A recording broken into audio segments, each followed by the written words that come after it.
ദൈവശാസ്ത്ര ന്യായം എന്നാണ് ഈ ഞായറാഴ്ചയെ പ്രത്യേകമായി സംബോധന ചെയ്തിരിക്കുന്നത്. നമ്മുടെ സഭാ കലണ്ടർ പ്രകാരം ഇന്ന് നമ്മുടെ സെമിനാരിയും പ്രത്യേകിച്ച് കണ്ണമുല്ല ഐക്യ വൈദിക സെമിനാരിയും ഓർക്കുകയും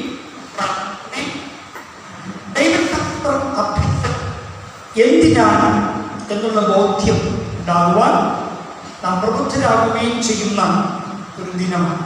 എന്നാൽ COVID-19 പശ്ചാത്തലത്തിൽ നമുക്ക് അതിനുള്ള ക്രമീകരണങ്ങൾ ചെയ്തിട്ടില്ല. എങ്കിലും ഒന്ന് രണ്ട് കാര്യങ്ങൾ സെമിനാരിയെക്കുറിച്ചും അതിൻ്റെ പ്രവർത്തനങ്ങളെക്കുറിച്ചും പറയുവാൻ ആഗ്രഹിക്കുകയാണ്. നമ്മുടെ മഹായിടവകയ്ക്കും കേരളത്തിലെ മറ്റ്5 മഹായിടവകളും ചേർന്ന് പ്രാമുഖ്യമുള്ള നടത്തിപ്പിന് നിയന്ത്രണമുള്ള സെമിനാരിയാണ് നമ്മുടെ കണ്ണമുല്ല ഐക്യ വൈദിക സെമിനാരി. ഇപ്പോൾ അവിടുത്തെ പ്രിൻസിപ്പൽ നമ്മുടെ തന്നെ സമാനമായ പുതിയ നിയമ പണ്ഡിതനായ ദൈവശാസ്ത്രജ്ഞനായ Reverend doctor C. David George അച്ഛനാണ്. അദ്ദേഹം കഴക്കൂട്ടം ഇടവകാംഗമാണ് ഇപ്പോഴത്തെ പ്രിൻസിപ്പൽ. നമ്മുടെ കണ്ണമുല്ല സെമിനാരി വളരെ പാരമ്പര്യമുള്ള പ്രമുഖരായ വൈദികർ, വിശേഷിച്ച് നമ്മുടെ മഹായിടവകയിലെ കേരളത്തിലെ തന്നെ ഭൂരിഭാഗം വൈദികരെയും ശുശ്രൂഷയ്ക്കായി വാർത്തെടുത്തിട്ടുള്ള ഒരു സെമിനാരിയാണ്. നിരവധി കോഴ്സുകൾ അവിടെ +2 കഴിഞ്ഞവർക്ക് 5 വർഷത്തെ BD പഠനത്തിൻ്റെ കോഴ്സ്, ഡിഗ്രി കഴിഞ്ഞവർക്ക് 3 വർഷത്തെ BD പഠനത്തിൻ്റെ course, Kottayam federated faculty for religion and റിസർച്ച് സെന്ററിൽ പ്രകാരം FFRRS വഴി MTH, DTH കോഴ്സുകൾ, മിനിസ്ട്രിക്ക് പ്രാധാന്യം കൊടുക്കുന്ന DMIN കോഴ്സുകൾ അവിടെ ചെയ്യും. മാത്രമല്ല എല്ലാവർക്കും ദൈവശാസ്ത്ര വിദ്യാഭ്യാസം ലഭിക്കാൻ വേണ്ടി ഡിപ്ലോമ, ഡിഗ്രി കോഴ്സുകൾ കറസ്പോണ്ടൻസ് ആയി പഠിക്കാം. Diploma in Christian studies, BCS bachelor of Christian studies, ഈ കോഴ്സുകൾ ഏതൊരു അംഗത്തിനും പ്രത്യേക വിദ്യാഭ്യാസ പരിഗണനയില്ലാതെ വീട്ടിലിരുന്ന് പഠിക്കുന്ന കോഴ്സുകൾ കറസ്പോണ്ടൻസ് ആയി അവിടെ കോഴ്സുകൾ കൊടുക്കും. മറ്റൊന്ന് കൗൺസിലിംഗിൽ പ്രത്യേകം സർട്ടിഫിക്കറ്റ് കോഴ്സ്, ഡിപ്ലോമ കോഴ്സ് സെമിനാരിയായി ക്രമീകരിച്ചിട്ടുണ്ട്. നമ്മുടെ സെമിനാരി വൈദികരെ മാത്രം എടുക്കുന്ന അല്ലെങ്കിൽ ദൈവശാസ്ത്രം പഠിക്കാൻ താല്പര്യമുള്ളവരെ പഠിപ്പിക്കുന്ന സ്ഥാപനം മാത്രമല്ല, അനേകം ആളുകൾക്ക് കുടുംബ പ്രശ്നങ്ങൾ, വ്യക്തിഗതമായ പ്രശ്നങ്ങൾ, കുട്ടികളുടെ പഠന വൈകല്യങ്ങൾ, മറ്റ് വിവാഹവുമായി ബന്ധപ്പെട്ട പ്രശ്നങ്ങൾ, ഇത്തരത്തിലുള്ള പ്രശ്നങ്ങൾ, പ്രതിസന്ധികൾ ഉണ്ടാകുമ്പോൾ അവർക്ക് ഗൈഡൻസ് കൊടുക്കുന്ന ഒരു കൗൺസിലിംഗ് സെന്റർ അവിടെ പ്രവർത്തിക്കും. ഡോക്ടർ ഇബിൻലാലച്ചൻ, അതുപോലെ രാജൻ മോസസ് അച്ഛൻ തുടങ്ങിയ പ്രമുഖരായ കൗൺസിലേഴ്സ് അവിടെയുണ്ട്. വാസ്തവത്തിൽ അതിന് കോഴ്സുകളുണ്ട്, നമുക്ക് പഠിക്കാൻ പറ്റും. ഒരു നല്ല കൗൺസിലറായിരിക്കും. വീട്ടിൽ റിട്ടയർഡ് ചെയ്തിരിക്കുന്നവർക്കും മറ്റനേകം പേർക്ക് ഡിഗ്രിയൊക്കെ കഴിഞ്ഞിരിക്കുന്നവരുണ്ട്. നിങ്ങൾക്ക് വളരെ തുച്ഛമായ ഫീസിൽ ഈ കോഴ്സ് പഠിക്കാൻ പറ്റും. ഒപ്പം തന്നെ സെമിനാരിയുടെ ഈ ഫെസിലിറ്റി, ഈ സൗകര്യം നമുക്ക് എന്തെങ്കിലും പ്രയാസങ്ങളുണ്ടെങ്കിൽ നമുക്ക് വിളിച്ച് അവിടെ കൗൺസിലിങ്ങിന് പോയി നമുക്ക് അതിൻ്റെ പ്രയോജനം ഉളവാക്കാൻ കഴിയും എന്ന് ആമുഖമായി പറഞ്ഞുകൊള്ളട്ടെ. സെമിനാരിയെക്കുറിച്ച് ഓർത്ത് പ്രാർത്ഥിക്കുക. കഴിഞ്ഞ ചില വർഷങ്ങളായി സെമിനാരിയുടെ ഒരു ഭാഗമാകാൻ ദൈവം എനിക്ക് കൃപ നൽകി. ഏതാണ്ട് 10 വർഷമായി അവിടെ റിലിജിയൻ ആൻഡ് മ്യൂസിക് അവിടെ പഠിപ്പിക്കുകയാണ്. തൊട്ടു മുമ്പ് ശുശ്രൂഷ ചെയ്തിരുന്ന പ്രിയമുള്ള പ്രകാശ് അച്ഛൻ മിസിയോളജി ഡിപ്പാർട്ട്മെന്റിൽ അച്ഛൻ്റെ സേവനം പാർട്ടിയുമായിട്ട് നൽകുന്നു. സെമിനാരിക്ക് ഒരു വലിയ അനുഗ്രഹമാണ്. അച്ഛനൊരു വലിയ പണ്ഡിതനാണെന്ന് നമുക്കറിയാം. അങ്ങനെ നമ്മുടെ സെമിനാരിയെ നമ്മൾ കൈതാങ്ങണം. സാമ്പത്തികമായി നിങ്ങൾ കൈതാങ്ങണം. നിങ്ങൾ കണ്ണമ്പുലയോ മെഡിക്കൽ കോളേജിലൊക്കെ പോകുമ്പോൾ സെമിനാരി ക്യാമ്പസിൽ ഇറങ്ങണം, അവിടെ സന്ദർശിക്കണം. നമുക്കും പല പ്രോഗ്രാമുകളായിട്ട് ബന്ധപ്പെട്ട് നമ്മുടെ യുവജനങ്ങളൊക്കെ കൊണ്ട് അവിടെ പോകാൻ കഴിയും. നിങ്ങളുടെ പ്രാർത്ഥനയിൽ ഓർക്കുക. അവിടെ നിന്നുള്ള കളക്ഷൻ്റെ സമയമാകുമ്പോൾ അറിയിപ്പ് തരും. നിങ്ങളുടെ എല്ലാ കൈതാങ്ങലും ഉണ്ടാകണം. ഏറ്റവും വലുത് പ്രാർത്ഥന നിങ്ങൾ നൽകുക എന്നതാണ്. എന്താണ് ദൈവശാസ്ത്രം? അല്പമായി ഞാൻ ചിന്തിക്കുന്ന വിഷയം അതാണ്. നമുക്കറിയാം, പേടിച്ചു പോകേണ്ടുന്ന കാര്യം തിയോളജി. തിയോ എന്ന് വെച്ചാൽ ദൈവം എന്നാണ് അർത്ഥം. ഓളജി ശാസ്ത്രം. ദൈവശാസ്ത്രം എന്ന് ചോദിച്ചാൽ മനുഷ്യന് ദൈവത്തെക്കുറിച്ചുള്ള അറിവ് പങ്കിടുന്ന ശാസ്ത്രം, ചരിത്രത്തിൽ ദൈവത്തിന്റെ ഇടപെടലുകളെ കുറിച്ച് പഠിക്കുന്ന ശാസ്ത്രം. മനുഷ്യൻ അവന്റെ ആദിമകാലം മുതൽ തന്നെ അന്വേഷകനാണ്. ദൈവത്തെക്കുറിച്ച് അവൻ അന്വേഷിക്കും. അങ്ങനെ മനുഷ്യന്റെ ദൈവത്തെക്കുറിച്ചുള്ള അന്വേഷണത്തിന്റെ ഒരു തലമാണ്. ആ സഞ്ചാരരീതിയിൽ അവൻ സഞ്ചരിച്ചു കൊണ്ടിരിക്കുന്ന ഒരു മാർഗമാണ് ദൈവശാസ്ത്രത്തിൽ. മനുഷ്യന്റെ വിശ്വാസം, ദൈവവിശ്വാസമുള്ളവരുണ്ട്, ദൈവവിശ്വാസമില്ലാത്തവരും ലോകത്തിലുണ്ട്. എല്ലാം ദൈവമെന്ന് വിശ്വസിക്കുന്നവരുണ്ട്, കാണുന്നതെല്ലാം ദൈവമാണെന്ന് വിശ്വസിക്കുന്നവരുണ്ട്, തൂണിലും തുരുമ്പിലും ദൈവമുണ്ടെന്ന് വിശ്വസിക്കുന്നവരുണ്ട്. അങ്ങനെ ഓരോ മനുഷ്യർക്കും ദൈവവിശ്വാസം ഓരോ തലങ്ങളിലാണ്.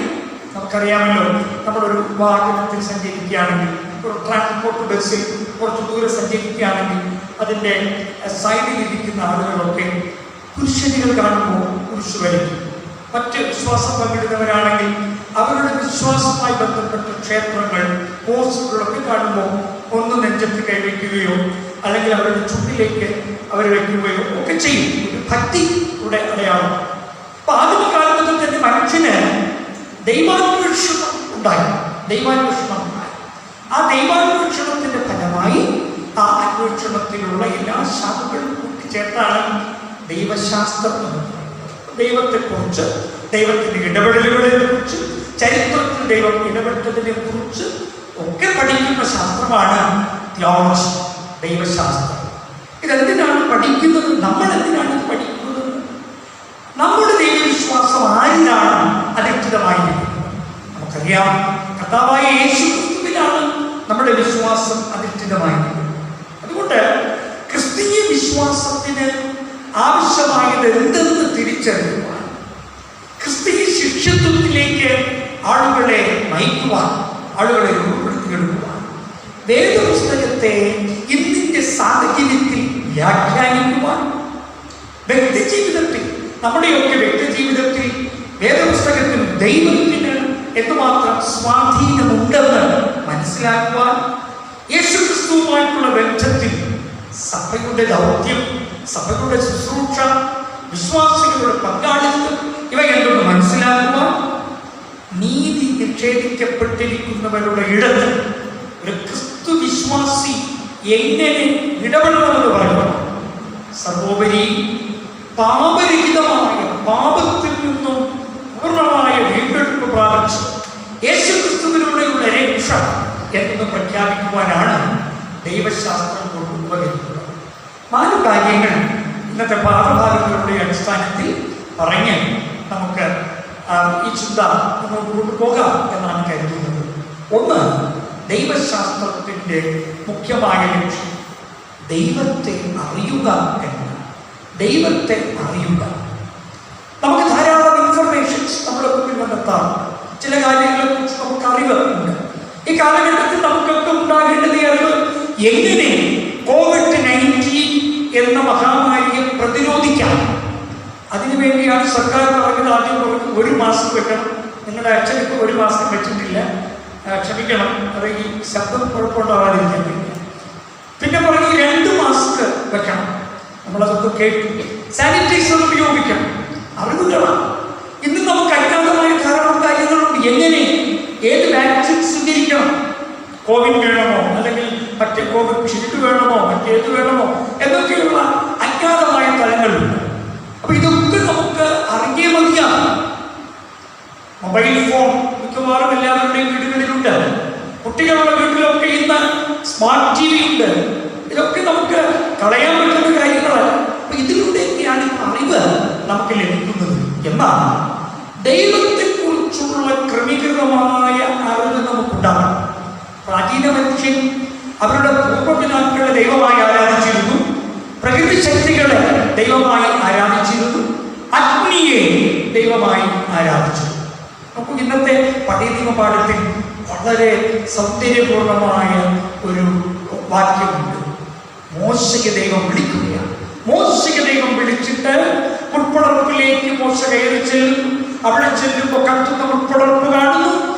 ആ ഉൾപ്പടർപ്പ് കണ്ടിട്ട് പകച്ചു നിൽക്കുന്ന മോശയോട് പറയുകയാണ്, നീ നിൽക്കുന്ന സ്ഥലം വിശുദ്ധമാകയാൽ നിന്റെ കാലിൽ നിന്നും ചെരുപ്പ് ഊരിക്കളയുക. മോശയ്ക്ക് കൊണ്ട് അടുക്കാൻ പറ്റിയില്ല. മോശ ചോദിക്കുകയാണ്, നിന്റെ നാമം എന്ത്? ദൈവത്തെ അറിയുവാനുള്ള ക്യൂരിയോസിറ്റി, അവന്റെ ആകാംക്ഷ കൊണ്ട് ചോദിക്കുകയാണ്, ദൈവമേ അങ്ങായി. അപ്പൊ ദൈവം പേര് പറഞ്ഞു കൊടുത്തോ? ദൈവം പേര് പറഞ്ഞു കൊടുത്തോ? പേര് പറഞ്ഞു കൊടുത്തില്ല. എന്താണ് പറഞ്ഞു കൊടുത്തത്?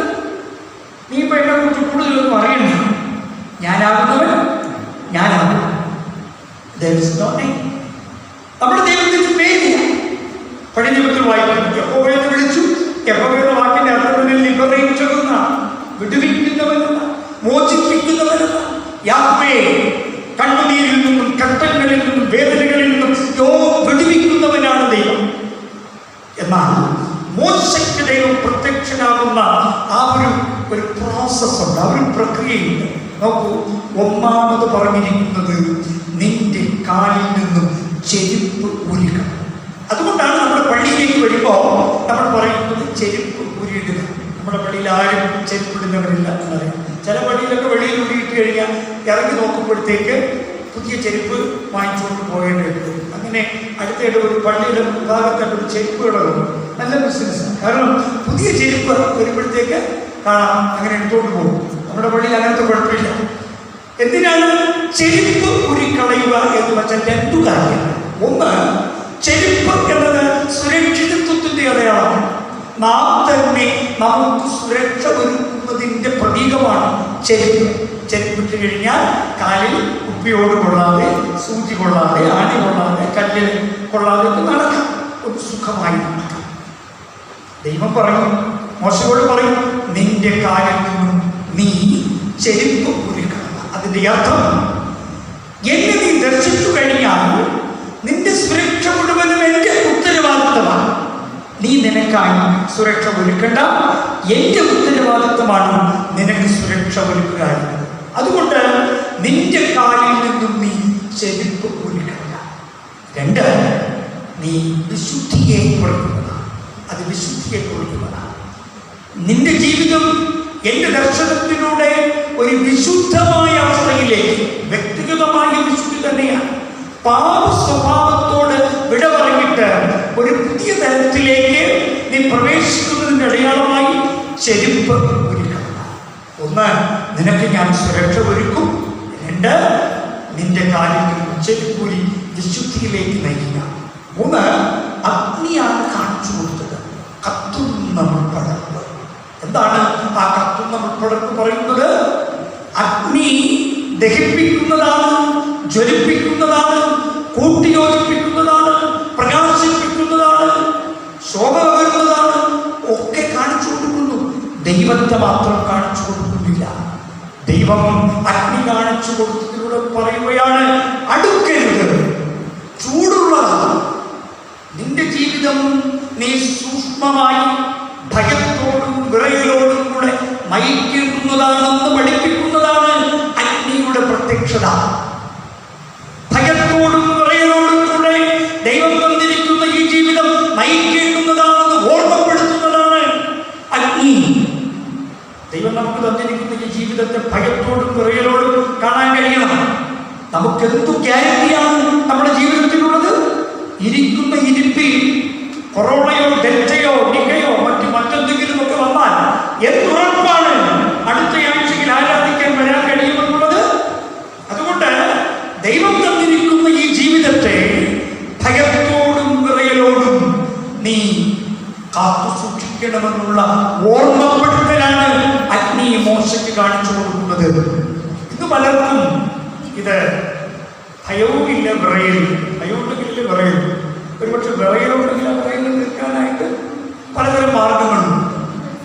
യാതൊരു നിയന്ത്രണവുമില്ലാതെ, യാതൊരു ശുദ്ധിയുമില്ലാതെ നാം ജീവിക്കുകയാണ്. ദൈവത്തിൻ്റെ വലിയ ഇടപെടലുകൾ അനിയന്ത്രിതമായ ഈ ജീവിതത്തിന്മേൽ ഉണ്ടാകും. സൂക്ഷിക്കുക. 1-ാം സങ്കീർത്തനത്തിൽ പറയുന്നത് പോലെ ദുഷ്ടന്മാരുടെ ആലോചന പ്രകാരം ഇടയ്ക്കിടയ്ക്ക് നിങ്ങൾ കൂടി ഉണ്ടെങ്കിലും ഈ വാക്യങ്ങളൊക്കെ പറയുമ്പോൾ ഉറക്കം പോകും. കാരണം ഞാനിവിടെ താമസിക്കാൻ വന്നപ്പോൾ തന്നെ നല്ല കാലാവസ്ഥ, വാസ്തവത്തിൽ ദൈവത്താൽ അനുഗ്രഹിക്കപ്പെട്ട ഒരു പ്രദേശം, നല്ല തണുപ്പാണ്, ഫാനൊന്നും ഇല്ലെങ്കിൽ നല്ല. ഈ പള്ളിയിൽ ഇരുന്നാലും അതിനേക്കാൾ സുഖകരമായ കാലാവസ്ഥ. അതുകൊണ്ട് ഉറക്കം നമുക്ക് വരും. ഞാനൊരു പ്രാഗൽഭ്യമുള്ള പ്രഭാഷകനല്ല, അപ്പം അതുകൊണ്ട് എൻ്റെ പ്രസംഗം കേട്ടാൽ ഉറങ്ങും. യേശുദാസൻ തിരുമേനി പണ്ട് പറഞ്ഞിട്ടുള്ളതായി കേട്ടിട്ടുണ്ട്. എന്താണെന്നറിയാം, പള്ളിയിൽ വരുമ്പോൾ ഉറങ്ങുന്നവരെ ദയവായി ഉണർത്തരുത്. എന്തിനാണെന്നറിയാം, വീട്ടിലോ അവർക്ക് ഉറക്കമില്ല, പള്ളി വന്നിരിക്കുമ്പോൾ അല്പസമയം ഉറക്കം കിട്ടും. അതുകൊണ്ട് അച്ഛന്മാരായാലും ഉറങ്ങുന്നവരെ ശല്യപ്പെടുത്തരുത്. തിരുമേനി നമ്മുടെ മധ്യത്തിലില്ലെങ്കിലും തിരുമേനി പറഞ്ഞ വാക്കുകൾ എത്രയോ ശക്തിയുള്ളതാണ്, അല്ലേ? അവിടെ നിങ്ങൾ ഉറങ്ങിക്കൊള്ളും. എങ്കിലും ഇടയ്ക്കിടയ്ക്ക് കേൾക്കാൻ കഴിയുന്നവർ അത് നല്ലതായിട്ട് ഒരു തമാശ പോലെ കേട്ടിട്ട് ഒരു മസില് പിടിച്ച് ഇരിക്കുന്ന ആളുകൾ ഒരു നല്ല ഒരു അച്ചായി എന്ന് പറയുമ്പോൾ കുഴപ്പമില്ല, നമ്മളുമായിട്ട് ബാധിക്കപ്പെട്ട. അതേപോലെ എവിടെ പോയാലും വലിയ മീശയൊക്കെ വെച്ച്, കപ്പുള്ള മീശയൊക്കെ വെച്ച് ചിരിക്കും, ഒരിക്കലും ചിരിക്കും. അങ്ങനെയാണ് നമ്മുടെ ആളുകൾ വരുന്നത്. ഇപ്പം പിന്നെ ചിരിയൊന്നും വേണ്ടല്ലോ, കാരണം ചിരിച്ചാൽ എല്ലാവരും ഒരുപോലെ ഈ മുഖപ്പൊട്ട കെട്ടിയൊക്കെ ഇരിക്കണം. അതുകൊണ്ട് ചിരിച്ചാലും ഒരിക്കലും ചിരിക്കാതെയാണ് ദൈവം. അപ്പോൾ ആ പള്ളിയിൽ അച്ഛൻ പ്രസംഗങ്ങളോട് പറഞ്ഞു, ബ്രദർ പ്രാർത്ഥിക്കുമ്പോൾ മസിൽ പിടിച്ചിരിക്കുന്നവർക്ക് വേണ്ടി ആദ്യം പ്രാർത്ഥിക്കും. കാരണം അവര് ദൈവോചനം കേൾക്കാൻ ഇടയായാൽ നല്ലതായിരിക്കും. അപ്പോൾ പാട്ടും കാര്യങ്ങളൊക്കെ കഴിഞ്ഞപ്പോൾ തന്നെ ഈ ബ്രദർ ഈ ഒരു സംവിധാനം കണ്ടു, ഈ പ്രത്യേകമായി അന്വേഷിക്കുന്നത്. അദ്ദേഹം 2 ചൂണ്ടുവിരലുകൾ ചെവിക്കകത്തിട്ടുകൊണ്ടിരിക്കുകയാണ്. കാരണം ദൈവോചനം ഒന്നും അകത്ത് കേട്ടത്. അങ്ങനെയാണ് നമ്മുടെ മക്കളും പലരും. എന്താണ്, അവർക്ക് മറ്റെന്ത് വേണമോ കേൾക്കാം. ചെവിക്കകത്ത് ഏതാണ്ട് കുടിയ പോലെ ഈ ആട്ടിൻ്റെ അറ്റത്തെ പോലെയൊക്കെ എന്തെങ്കിലുമൊക്കെ ചുണ്ടൊക്കെയാണ് ഇരിക്കുന്നത്. നമ്മൾ വിളിച്ചാലും കേൾക്കൂല, ഏതാണ്ട് ഉറക്കെ വിളിക്കണം, കോളാമ്പി വെച്ച് വിളിക്കണം. ക്രിസ്ത്യൻ പാട്ടോ ദൈവത്തിനോ എല്ലാം കേട്ടുകഴിഞ്ഞാൽ ഭയങ്കര അലർജിയാണ്. അതേസമയം മറ്റേതെങ്കിലും കാര്യങ്ങളൊക്കെ വന്നു, ഡാൻസ് സോങ് ഒക്കെ വന്നാൽ അവർ വേണം ഡാൻസ്. അതാണ് പുതിയ ട്രെൻഡ്. ശല്യപ്പെടുത്തരുത്. കാരണം ഈ സാധനം വന്നിരിക്കുമ്പോൾ എന്താണ് പ്രതികരിക്കുന്നതെന്ന് അറിയാൻ പറ്റില്ല. സൂക്ഷിച്ച് വേണം വീടുകളിൽ മക്കളോടൊക്കെ ഇടപെടാം, കാര്യം ഓർമ്മിക്കും. അപ്പൊ ഈ അച്ചായൻ ഇങ്ങനെ വെച്ചുകൊണ്ടിങ്ങനെ ഇരിക്കുക. അദ്ദേഹം ഒരു പ്രാർത്ഥന, കർത്താവേ അങ്ങയുടെ സന്നിധിയിൽ ഓരോ കൊതുകുകളെ അയക്കണമേ എന്ന് പറഞ്ഞു. കൊതുകുകൾ അയക്കണമെന്ന് പറഞ്ഞത് പ്രാർത്ഥനയുടെ ശക്തി കൊണ്ടോ മാലിന്യമോടെ കുമ്പാരം കൂടിയിട്ടോ എന്ന് അറിയുമ്പോൾ കുറച്ച് കൊതുകുകൾ കിട്ടുക, അതിങ്ങനെ പറക്കാൻ കൊള്ളാനായിട്ട് പ്രാർത്ഥന അവസാനിപ്പിച്ചു. ദൈവോചനം ശക്തമായി പറഞ്ഞു തുടങ്ങിയതിൻ്റെ അടിസ്ഥാനത്തിൽ ഈ അച്ചായൻ്റെ 2 കൈയിലും 2 കൊതുകുകളും ഒന്ന് ശക്തമായി കുത്താനായിട്ട് തുടങ്ങി. ഇങ്ങനെ വെച്ചുകൊണ്ടിരുന്ന കൈ പെട്ടെന്ന് എടുത്തപ്പോൾ പറഞ്ഞ വചനം, ഇന്ന് നിന്നോട് നിന്റെ ആത്മാവിനെ ചോദിച്ചാൽ നീ കൂട്ടിവെച്ചിരിക്കുന്നതൊക്കെ ആക്കാം. കൊതുക് കുത്തി വിരലെടുത്തു. അദ്ദേഹം വചനം കേട്ടു, മാനസാന്തരപ്പെട്ടു.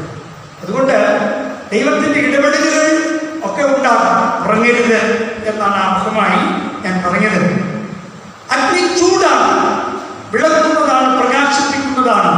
1-ാം സങ്കീർത്തനത്തിൽ പറയുന്നത് പോലെ ദുഷ്ടന്മാരുടെ ആലോചന പ്രകാരം നടക്കാതെ. ഇടയ്ക്കിടയ്ക്ക് നിങ്ങൾ കൂടെ എഴുതി കൂടെ പറഞ്ഞാൽ ഉറക്കം വരില്ല എന്നാണ് നമ്മൾ പറയുന്നത്. ഈ സങ്കീർത്തനം മുഴുവനും വായിക്കണം. പാപികളുടെ വഴിയിൽ നിൽക്കാതെ, പരിഹാസികളുടെ ഇരിപ്പിടത്തിൽ ഇരിക്കാൻ. 3 കാര്യങ്ങളുണ്ട്. പിന്നെയോ യഹോവയുടെ ന്യായപ്രമാണം, അവരാറ്റരികത്ത് നട്ടിരിക്കുന്ന വൃക്ഷം പോലെയും. അടുത്തു പറയുന്നതിലാണ് അതിൻ്റെ ഏറ്റവും മഹത്തരമായ ഇലവാടാത്ത വൃക്ഷം പോലെയും ഇരിക്കുക. നല്ലൊരു സങ്കീർത്തനമാണ്, നമുക്കതൊക്കെ പഠിക്കണം. ആ സങ്കീർത്തനത്തിൻ്റെ അർത്ഥമൊക്കെ. അതുകൊണ്ട് ദൈവശാസ്ത്ര പഠനം എന്തിന് എന്ന് ചോദിച്ചാൽ, ദുഷ്ടന്മാരുടെ ആലോചന പ്രകാരം നടക്കാതെ ഇലവാടാത്ത വൃക്ഷം പോലെ ഇരിക്കുന്ന, എപ്പോഴും തളിരിട്ട അവസ്ഥയിൽ സമൃദ്ധമായി ഇരിക്കുന്നതിന് ദൈവത്തെ അറിയുവാൻ വേണ്ടിയാണ്. 2, ദൈവത്തെ രുചിച്ചറിയുവാൻ വേണ്ടിയാണ് ദൈവശാസ്ത്രം.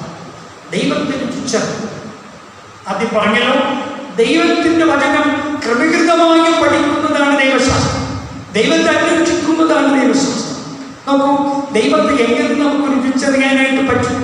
നമ്മുടെ ഈ ജംഗ്ഷനിൽ ഒരു കുട്ടയിൽ കുറേ പഴുത്ത മാങ്ങ ഇരിക്കുന്നു വിചാരിക്കും, വിൽക്കാൻ വെച്ചിരിക്കുക. നമ്മൾ അതുവഴി നടന്നു പോവുകയാണ്. നമ്മൾ ആ മാങ്ങയെ നോക്കിക്കൊണ്ട് പോകും.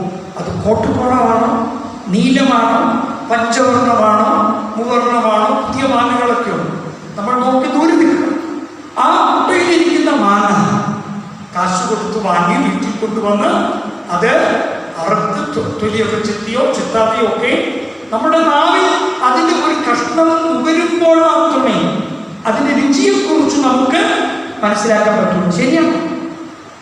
അല്ലാതെ ഇറയൻകോട് ജംഗ്ഷനിൽ, ചെറിയകുണ്ടി ജംഗ്ഷനിൽ, കാറ്റാട് ജംഗ്ഷനിൽ കുട്ടക്കണക്കിന് മാമ്പഴം ഇരുന്നാലും എനിക്കെന്തെങ്കിലും പ്രയോജനമുണ്ടോ? ഒരു പ്രയോജനമില്ല, ഒരു പ്രയോജനവുമില്ല. പ്രിയമുള്ളവരെ, നമ്മുടെ കൈകളിൽ വിശുദ്ധ വേദപുസ്തകമുണ്ട്.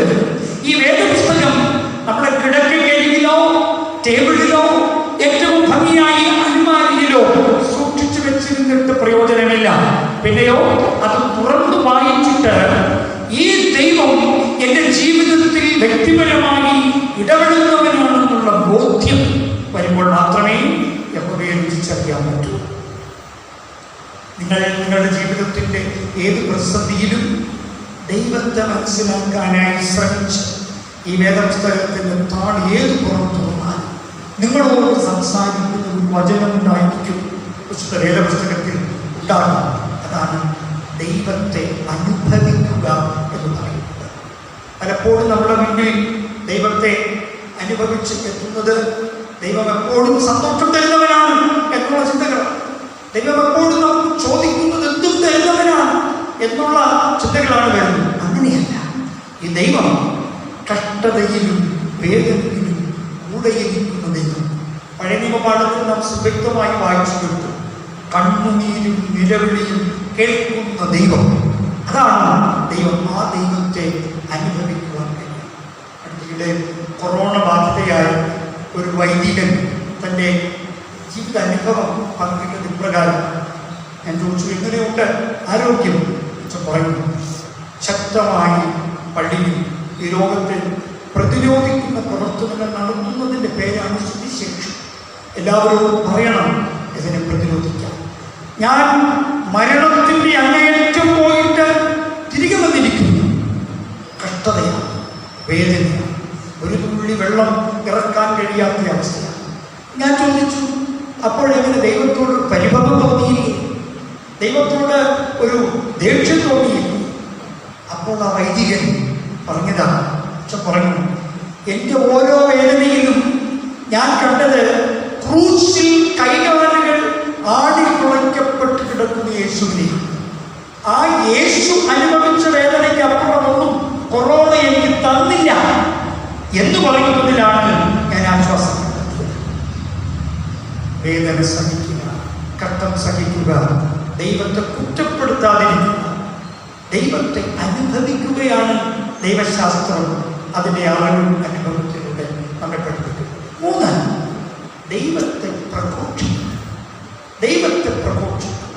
നാം നമ്മുടെ ദൈനംദിന ജീവിതത്തിൽ ഓരോ ദിവസവും എന്തെല്ലാം കാര്യങ്ങളാണ് ഓരോരുത്തരോടും പറയുന്നത്, ഓരോരുത്തരുമായി സമ്പാദിക്കുന്നത്.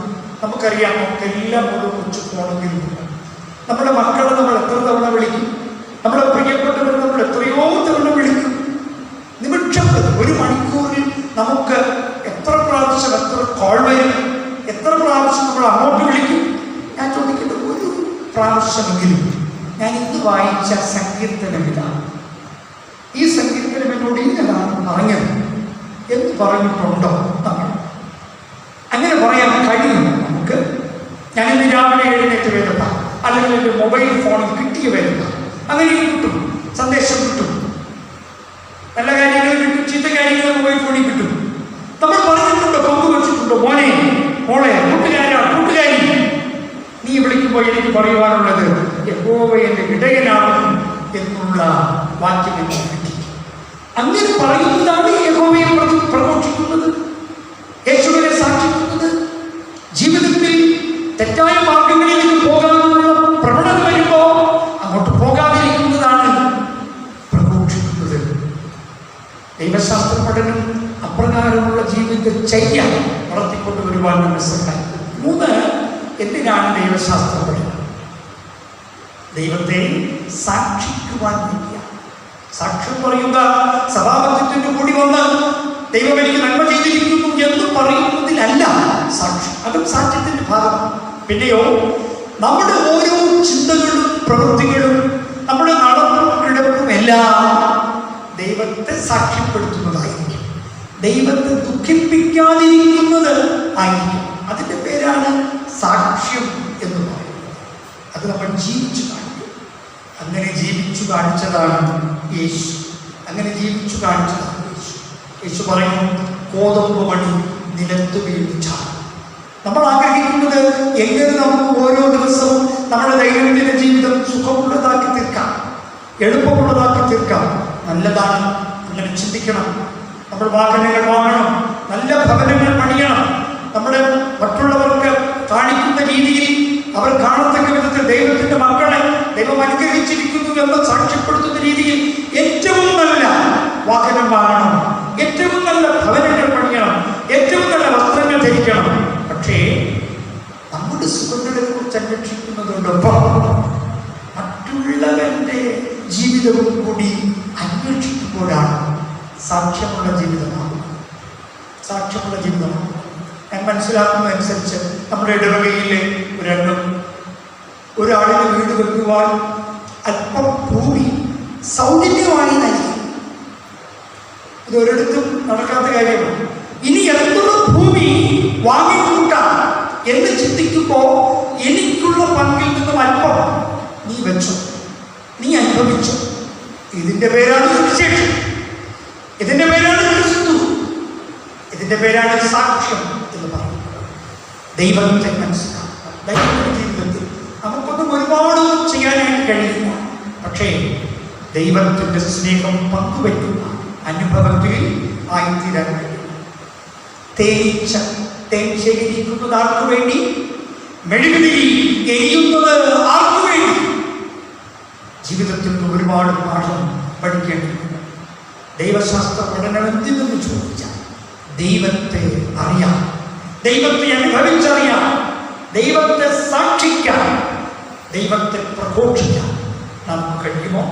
ഒരിക്കൽ ഒരു വൃദ്ധൻ ഒരു കടലിൻ്റെ കരയിൽ അങ്ങനെ ഇരിക്കുകയാണ്, സായാഹ്നം ചെലവഴിക്കുവാൻ. കുറേ നേരം അദ്ദേഹം ഇങ്ങനെ കടൽ നോക്കിക്കൊണ്ടിരുന്നു. അദ്ദേഹത്തിന് ആരുമില്ല. ആരെങ്കിലുമൊക്കെ എന്തെങ്കിലും കൊടുക്കുന്നത് നോക്കി അദ്ദേഹം സ്വീകരിച്ച് ജീവിക്കും. പാവം ഒരുപാട് പിഴകൾ, ചിലരൊക്കെ എന്തെങ്കിലുമൊക്കെ കൊടുക്കും. സ്ഥിരമായി കടലിൻ്റെ കരയിൽ പോയിരിക്കുന്നു. ഒരു ദിവസം അദ്ദേഹം ഒരു കാര്യം ശ്രദ്ധിച്ചു. ഒരു കൊച്ചുകുട്ടി കടലിൻ്റെ അരികിലേക്ക് ചെന്നിട്ട് ഒരു ചിപ്പിത്തോട് എടുത്ത് ഈ വെള്ളം കോരാനായി ശ്രമിക്കുന്നു. അവൻ കോരിക്കൊണ്ടേയും ആർത്തലച്ചു വരുന്ന തിരമാലകളുടെ മധ്യത്തിലേക്ക് ഇവൻ ഓടിപ്പോകും. ഓടിച്ചെന്നിട്ട് ഈ ചിപ്പിത്തോട് കൊണ്ട് വെള്ളം പിടിക്കും, അതിനെ കരയിലേക്ക് കളയും. വീണ്ടും പിടിക്കും, വീണ്ടും കളയും. കൗതുകം കൊണ്ട് ഈ വൃദ്ധനായ മനുഷ്യൻ ചോദിച്ചു, കുഞ്ഞേ, നീ എന്ത് പ്രവൃത്തിയാണ് മണിക്കൂറുകൾ കൊണ്ട് ചെയ്തുകൊണ്ടിരിക്കുന്നല്ലോ? അവനിങ്ങനെ നിർത്തി നോക്കിയിട്ട് പറഞ്ഞു, അപ്പച്ച, ഈ കടൽ വെള്ളത്തെ ഞാൻ എൻ്റെ കയ്യിലെ ചിപ്പിത്തോട് കൊണ്ട് കോരി വറ്റിച്ച് കളയാൻ ശ്രമിക്കുകയാണ്. കടൽ വെള്ളത്തെ വറ്റിക്കാൻ ശ്രമിക്കുകയാണ്. എൻ്റെ കയ്യിലുള്ള ചിപ്പിത്തോട് കൊണ്ട് ഈ കടൽ വെള്ളത്തെ കോരി വറ്റിക്കാൻ ശ്രമിക്കുകയാണ്. പല്ലില്ലാത്ത മോണകാട്ടി ഈ വൃദ്ധൻ ചിരിച്ചു. കുഞ്ഞിന് ദേഷ്യം വന്നു. എന്തിനാണ് ചിരിക്കുന്നത്? പറഞ്ഞു, കുഞ്ഞി, നീ ചെയ്യുന്ന ഈ ദൗത്യം അർത്ഥമില്ലാത്തതാണ്. നിന്റെ ആയുസ് മുഴുവൻ നീ ഇവിടെ നിന്ന് ഇങ്ങനെ ചെയ്താലും ഈ വെള്ളം പറ്റാൻ പോകുന്നില്ല. നിനക്കൊന്നും ചെയ്യാൻ കഴിയും.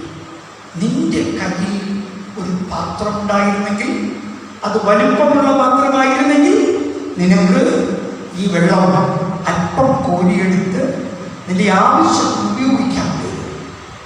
നിന്റെ കയ്യിലുള്ള പാത്രം എത്ര വിശാലമാണോ അതിനനുസരിച്ച് നിനക്ക് ഈ വെള്ളം കോരിയെടുക്കാൻ കഴിയും. വറ്റിക്കാൻ കഴിയുന്നില്ല. ദൈവത്തെ കണ്ടെത്തുക, ദൈവത്തെ അനുഭവിക്കുക, ദൈവത്തെ സാക്ഷിക്കുക, ദൈവത്തെ പ്രഘോഷിക്കുക എന്ന് പറയുമ്പോൾ ഈ പ്രപഞ്ചത്തെ സൃഷ്ടിച്ച വലിയവനായ ദൈവത്തെ കണ്ടെത്തി എന്നല്ല, ആ ദൈവത്തിൻ്റെ തേജസ്സിൻ്റെ, ദൈവത്തിൻ്റെ സ്നേഹത്തിൻ്റെ, ദൈവത്തിൻ്റെ ആ ആഴത്തിൻ്റെ ഒരല്പം ആസ്വദിക്കുവാൻ നമുക്ക് കഴിയണമെങ്കിൽ നമ്മുടെ മനസ്സ് വിശാലമാണ്. നമ്മളതിന് തുറക്കണം.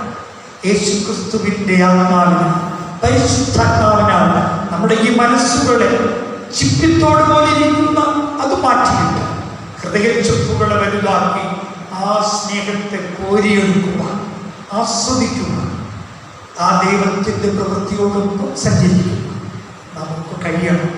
അങ്ങനെ കഴിയുമ്പോൾ നമ്മുടെ ജീവിതം ദൈവസ്നേഹത്താൽ നിറഞ്ഞതായിത്തീരും, ദൈവത്തിനുള്ളതായിത്തീരും, ദൈവത്താൽ ശുദ്ധി വരുത്തിയതായിത്തീരും. അതിനായി നമുക്ക് നമ്മെ തന്നെ സമർപ്പിക്കാം, തലകണക്കാൻ പ്രാർത്ഥിക്കാം. തിരുവചനത്തിലൂടെ നിങ്ങൾക്ക് വേണ്ടി ജീവൻ വെച്ച് യേശുവിനെ മനസ്സിലാക്കുക.